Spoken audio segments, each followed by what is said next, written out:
When you enter into Palm Beach on the Northern Bridge, you're greeted by this beautiful golden eagle, representing, of course, the symbol of the United States of America.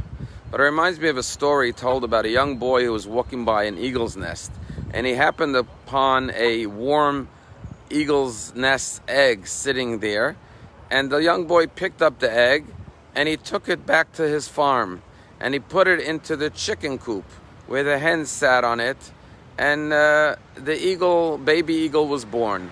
But this baby eagle was raised amongst the chickens.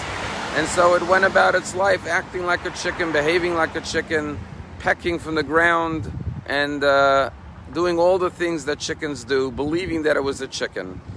And it never spread its wings, it never soared to great heights, it never took flight. And one day when it was all grown up, running around the chicken coop and eating, it looked up to the sky and it saw a beautiful, majestic eagle gliding through the sky. And the chicken looked up and said, "Oh, I wish if I was only an eagle." Now, you know why the chicken wished it was an eagle? Because deep down, subconsciously, it knew it was an eagle. And that's the story of human beings. We aspire for great heights of fulfillment, of satisfaction, of happiness, of success in life, because we know deep down that we're capable of it, that we don't have to live our lives as chickens. In this week's Torah portion, Jacob is on his deathbed, and he blesses his grandchildren, Ephraim and Manasseh. And Joseph presents his children to their grandfather for a final blessing. And instead of putting his right hand on the older child, which was Manasseh, and his left hand on the younger child, Yaakov crisscrosses his hands, putting his right hand on the younger child, which was Ephraim. And Joseph tries to object and says, "No, Dad, he is the older one, Manasseh. Put your right hand on him," because, of course, Yaakov was going to create jealousy, is what Joseph feared.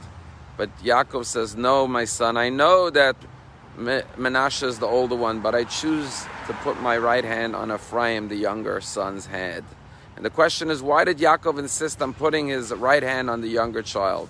And one beautiful explanation is that the word Manasseh was the name that Joseph gave his older son, because he said Manasseh, which means to forget.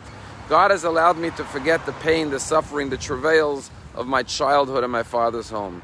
But Ephraim, his second child, he named after he was fruitful and successful in the land of Egypt. And he said, "God made me fruitful, Ephrani, in the land of Egypt."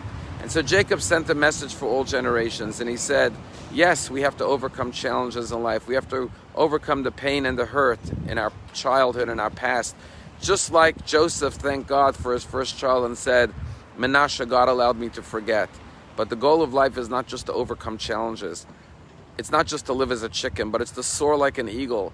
And therefore, I'm going to put my right hand on the younger child, because his name, Ephrani, represents thriving and being successful, even in the midst of adversity, soaring to greater and greater heights. And that's why until this very day, every Friday night at the Shabbat table, we bless our children. And what do we say? May God make you like Ephraim and Manasseh. The same words that Jacob said, putting Ephraim first, signaling and communicating to our children that we wish them a life not just overcoming adversity and challenges. That's only step number one. The ultimate goal is Ephrani, to be fruitful and successful, to soar to the greatest heights. Because believing in God doesn't just mean believing in God, but knowing that God believes in us and loves us and wants the very best for all of us.